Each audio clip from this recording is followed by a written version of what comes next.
Well, hello everyone. We're here again this morning today to continue our entrepreneur series in the area of the Woodlands. One that we're very excited about today. We're going to be talking to Mr. Bob Milner. If you could introduce Thank you, yourself. Jose. So I'm Bob Milner. I'm a resident of the Woodlands, have been off and on since 1989. I'm recently semi-retired from being a co-owner at Mercedes-Benz of the Woodlands. And my wife and I live here. We have 5 little dogs, and I have 4 children who live all over the country. Oh, nice. Well, I'm very excited to talk to Bob this morning. For you that don't know him, and it's not many people in the Woodlands that doesn't know him, he used to run the Mercedes-Benz here locally, along with being part of the community in a very, very charitable way. So I'm very excited. Let's talk a little bit about this morning about we have something in common. We both were ex-Air Force. So Yes, you were in the Air Force? I was in the Air Force, aim high. All right, Right, yeah. That's right. I was in from late 1979 to September of 1986. Actually, some of the most impactful years of my life. I learned a lot about myself, made a lot of great friends, and it really kind of helped continue the type of life structure that my father had embraced when we were being raised, and that I learned as an athlete, playing sports in high school and college. What kind of sports did you play? So I played all 3 sports in high school and focused on baseball when I went to, after high school to college. Sure, love baseball. And then when I was in the Air Force, I played baseball, football, and basketball. That very nice. Yeah. Very much what I played while I was in the Air Force. Also, one of the things that I noticed when I was in the Air Force, there was a lot of recruiting videos and commercials back then. But the one that I always remember is it's a great place to start. Right? Yes. Would you say that's still the case today? Oh, absolutely. I mean, I think, I personally have this belief that unless you have an academic scholarship or an athletic scholarship, it would be a great thing for every young adult to spend 1 or 2 years in the service. Because I think it provides a lot of structure to a daily routine, and it creates an environment where you understand responsibility and discipline. And I think, that's very important to people, especially people who want to become entrepreneurs, because becoming a successful entrepreneur requires a lot of self-discipline. It requires a lot of structure, the ability to maintain structure and maintain that focus on those things. I've never heard it quite put that way, but that's an excellent example. One of the things that people ask me is, about the things that I've done over the past, and I can correlate it right to my early years in the Air Force. I learned so much, even from tying a tie, which I wear right. every day. Yeah. I mean, right? I learned how to tie a bow tie in the Air Force. Now, I didn't wear a bow tie for like 25 years after that, so I had to go back to YouTube to learn how to tie one because I refused to wear a fake bow tie. But yeah. So I have a great story. Just recently, I was in California. I was meeting with a client, and we were going over a review of his things. But I noticed, and he's been a client for a while. I noticed that he wasn't quite himself, and so I asked him. I says, what's going on? He says, by any chance, do you know how to tie a tie? And my answer was, well, the Air Force taught me something. Right. So I got up, and it turns out he was going to a funeral right after that. Oh, wow, so yeah. It was very important for him to get this tie done, and for whatever reason, he couldn't do it. So I got up, and I tied the tie for him and got it on there. So thank you to the Air Force that I learned how to tie a tie a long time ago. I learned how to tie a full Windsor and a half Windsor. That's right. Exactly. When I was in the Air Force. If you want a full, I have Windsor. If you were to say that today, the young people are like, what? What is that? Yeah. And I usually wear a square knot, but I definitely know how to tie the others. Yeah. Well, that's fantastic. Now, we know that was your early days, and obviously you got out of the Air Force. What was your vision when you got out of the Air Force? So actually, I grew up in Memphis, Tennessee. My dad was a cop, and he was really a great mentor to me. And my mom worked at a bank. And when I was a kid, we were very probably lower end middle class, but we didn't know that. And my dad graduated from college the same day I graduated from high school. So we went to my high school graduation and we went to my dad's college graduation that night. So one of the things my dad instilled in me on top of discipline and focus was the thirst for knowledge, really to be a continual learner in life. And so, when I went away to the service, he ended up getting his master's degree and subsequently a doctorate. But when I always thought I'd come home and go into the family business, and that would be I'd go be a police officer. Most of my brothers did, and I have a brother who's a retired homicide detective, and I have a brother who's still he runs the crime scene department for the city of Memphis, the county. And so when I came home, my dad was like, no, I think there's way more out in the world for you than coming home and being a cop. Because my grandfather had been a chief of police in a town. My great uncle at one time was the commander of the Texas So Department. everybody was Safety. I mean, like 4 generations of Milners were law enforcement, right?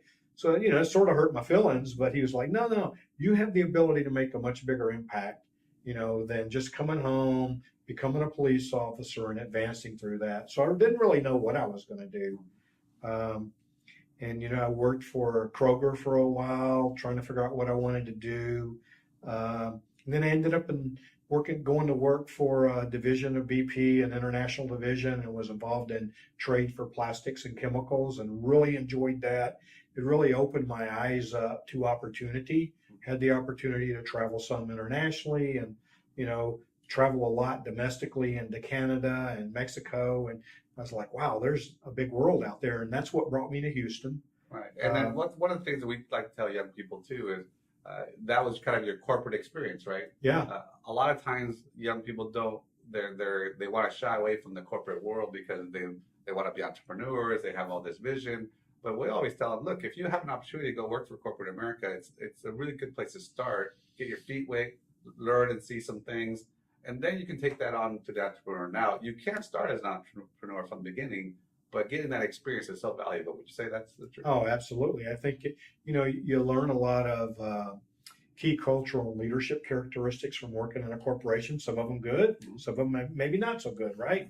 But I think it's very foundational because it gives you a structure within to begin to think about who you are, what you want to be, and kind of determine a plan for your life.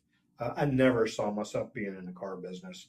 When I was in high school, I worked in a big giant parts warehouse in Memphis, Tennessee for a Chevy dealer.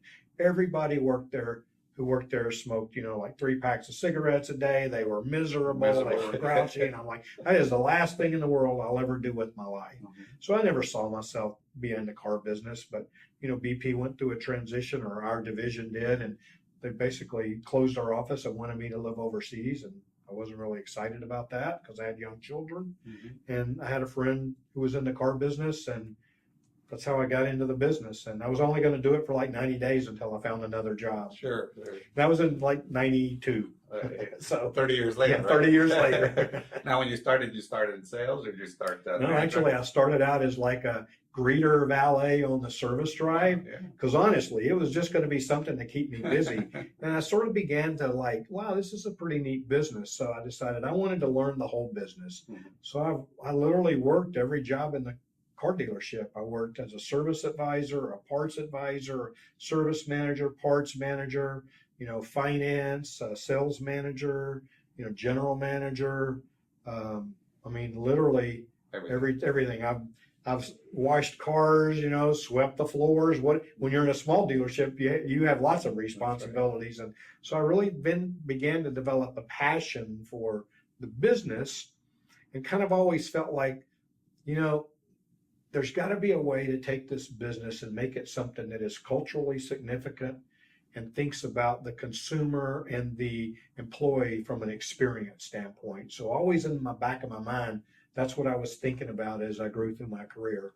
I think you said something that's really important for the young crowd out there also, is we hear this all the time, go find your passion, or do something you love.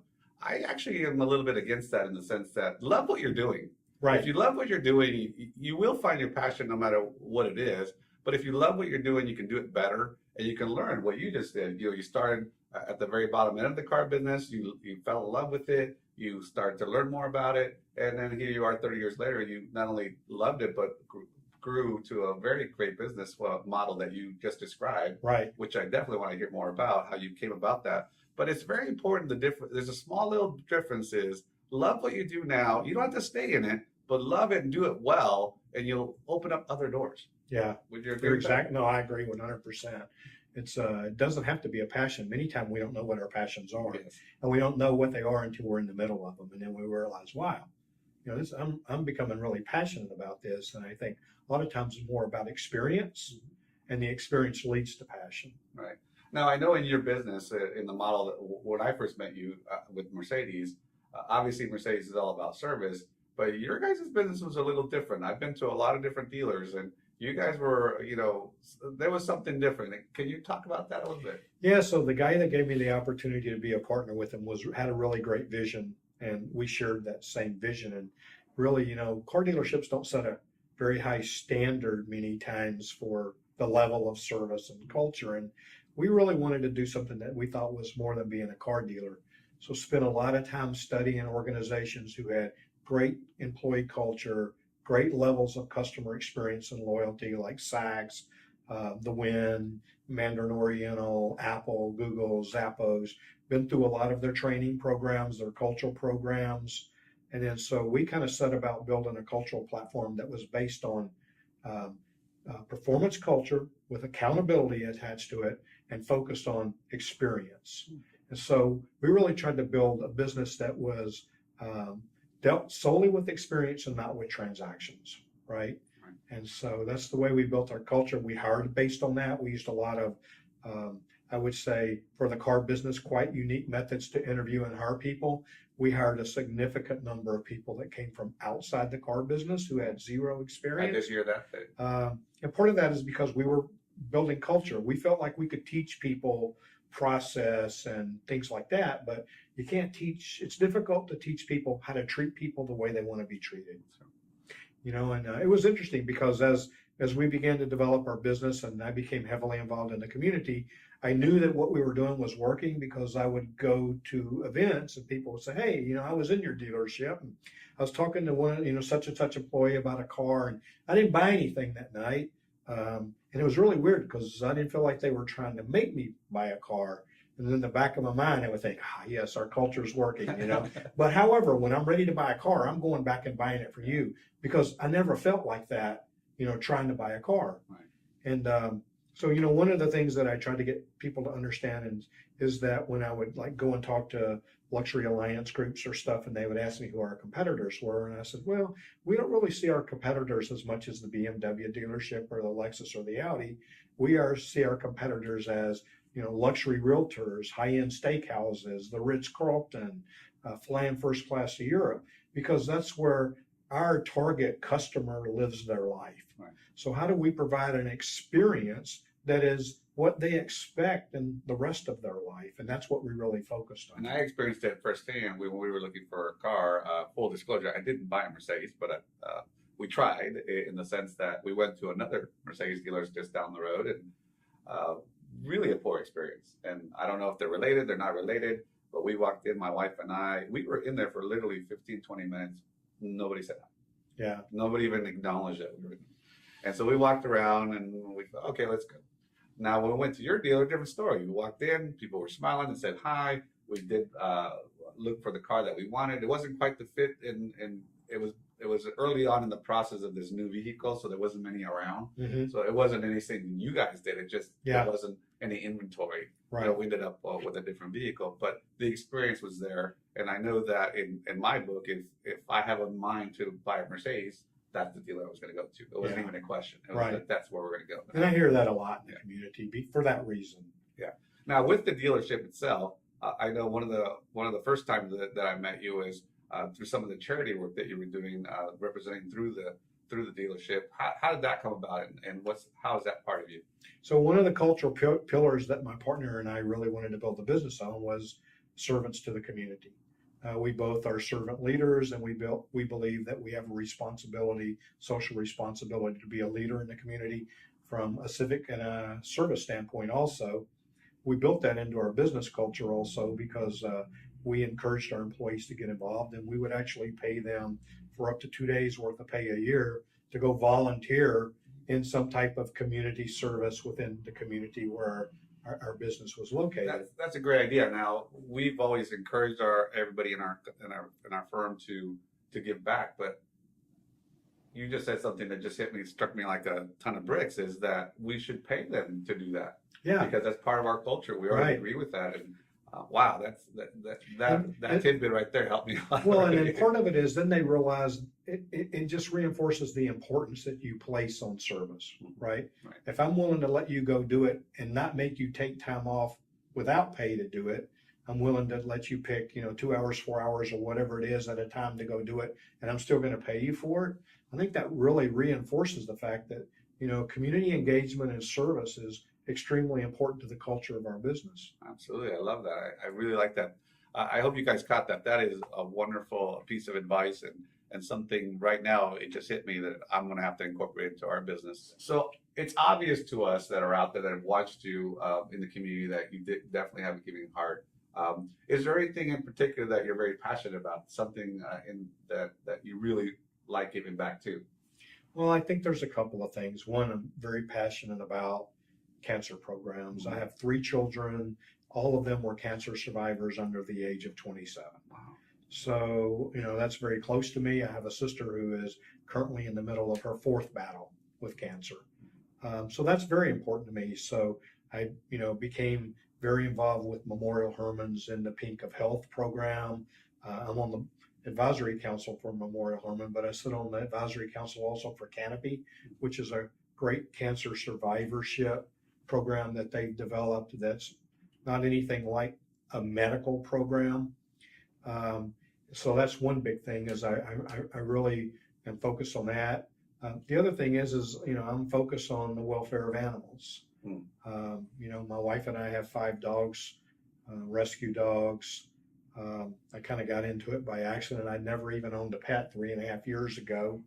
But I began to see what was happening, in communities where they didn't have really good programs to support animal welfare, and how shelters were taking in 50 to 70% more dogs in a year or cats in a year than they were equipped to handle. So, I got involved in that and having a partner, and we started a rescue. It's called HART, H-A-R-T, and we have a facility out in Tomball. And so, we work very hard to rescue animals that are going to be euthanized, get them rehabilitated, get them healthy, get them social, and then we find great homes to place them in. Nice, very nice. I mean, that's a wide range that you're going. That's unbelievable.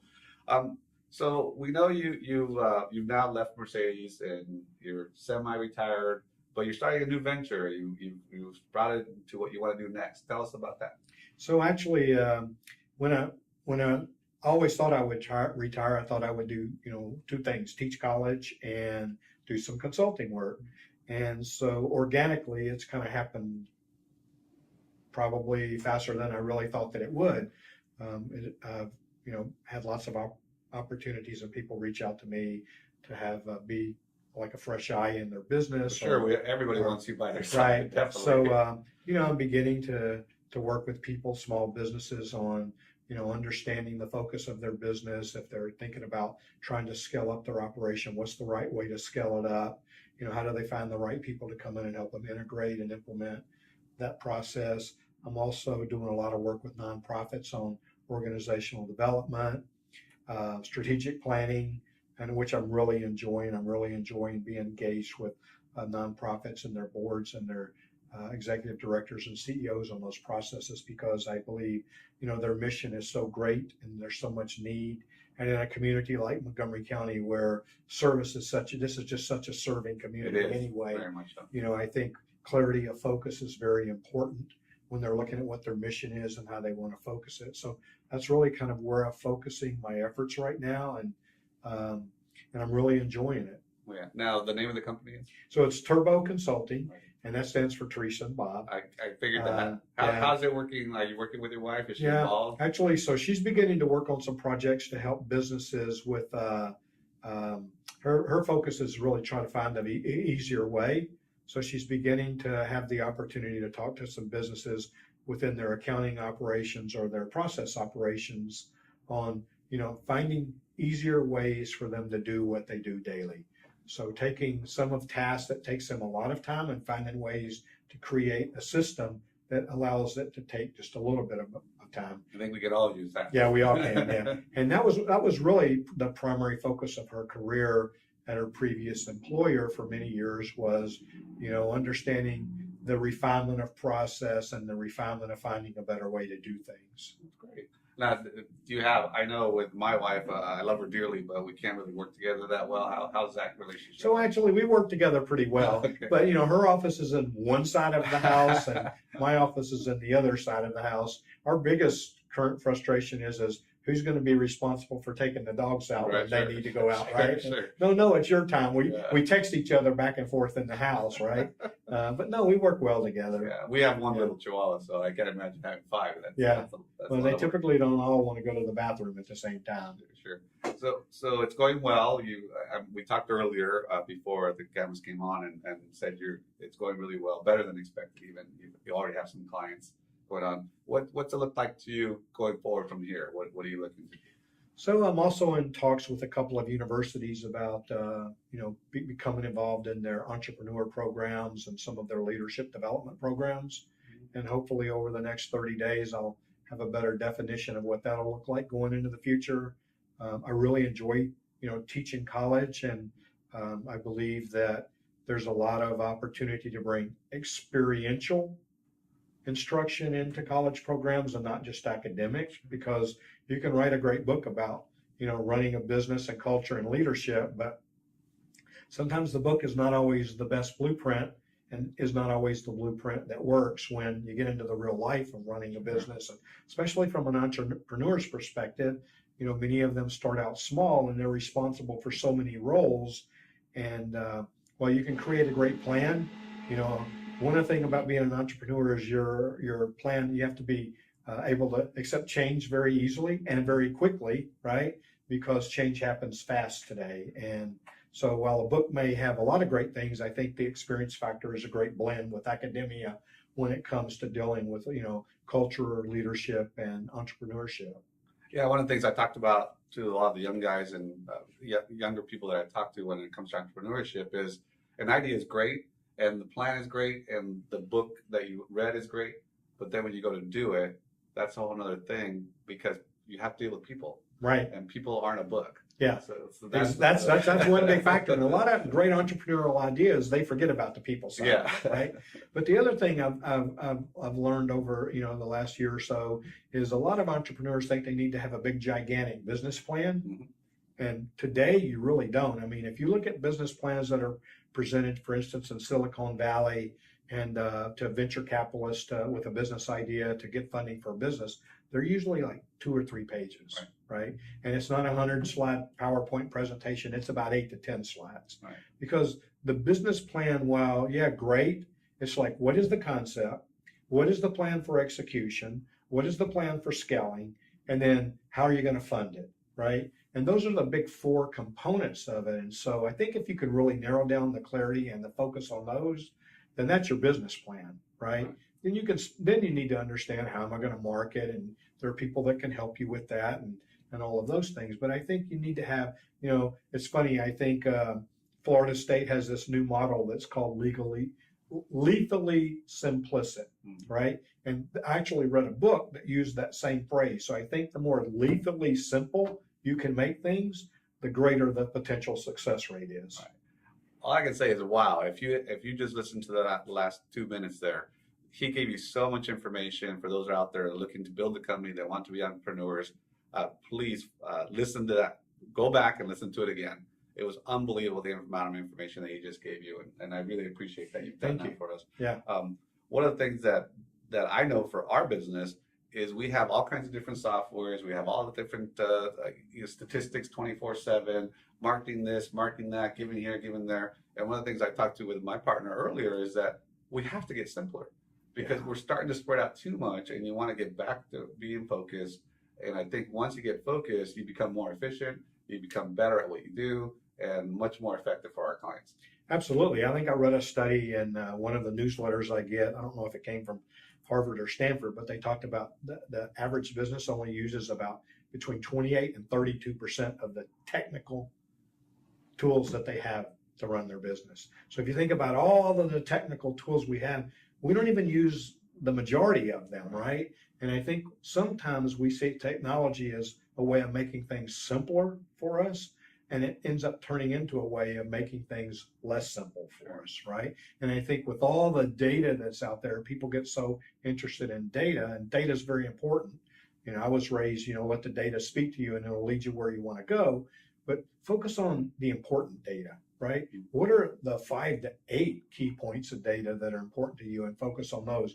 Don't try to manage your business by 20, 30, 40, or 50 points of data, because you'll never be successful at that. That's right. And those data points always correlate back to the person, the client, the employee. That's really where you want to spend your time. One of the things that I know is the more time I spend in the office, the less efficient I become. Right. Once I'm out there talking to people, once I'm in front of them, once we're going over their plan, once we're talking about their life, that's really where the advice comes into play. And that's where I learn way more about the client himself and what we can advise on. But if I'm sitting here behind a computer, I'm looking at 50 million points of data, I'm not doing a whole lot other than statistics, right? Say, right? Yeah. So I completely agree with that. It's more about a personal relationship. Business hasn't changed in 100 years. No. It's about a one-on-one, meeting that person, looking at them straight in the eye, learning about what their needs are, and meeting those needs. Right. Would you agree with that? I agree with that 100%. Well, all I can tell you is that I'm so excited that you were able to spend time with us today. I would love to do this again. Obviously, in your short, non-busy time, you're getting a PhD, I understand? Yeah, I'm actually about to start back, I believe, in the fall, working to complete my PhD. I'm about 40% of the way through it. Took a sabbatical for a few years to run the business, but that is going to be a future focus in my life. Yeah, like you don't something more Right. to do, right? Like I don't have anything else. One thing a final question for you is our clients, or a lot of them are either retired or getting ready to retire, and a lot of times what I tell them is what you think retirement is going to be is very different than what you really think. One of the things I hear a lot is, "Oh, I can't wait to be taking my time and not being that busy." From the sounds of it, you've experienced what most of my retired experiences. It actually get busier. Yeah, actually, when I first became, semi-retired, after like 2 weeks, my wife said, "You're the busiest unemployed person I've ever seen in my life." I love that. Yeah. So. Yes. Yeah. So we try to explain to them that when we do retirement planning, one of the things that the industry tells you is that when you get there, you won't need as much money, right? Because X, Y, Z. Right. But the fact is, you're more busy, you spend more time, and you spend more money too. Oh yeah, right. There's no doubt about that. Yeah. Plus, usually if you retire, like I'm, just about to turn 61, well, that's way too young to be living off any of the money that you may have accrued in your lifetime. Sure. So, but you're right. You end up needing more money because, you are busy, and the busier you become, the more it requires to be busy. That's right. Well, once again, Bob, I really appreciate the time you've given us. I appreciate it. I just want you to know that I've admired the little time. I've only been here a few years in the wilderness, but I've admired everything you're doing, and I look forward to continuing to watch you do what you're doing and be part of it. Really. Thank you very much.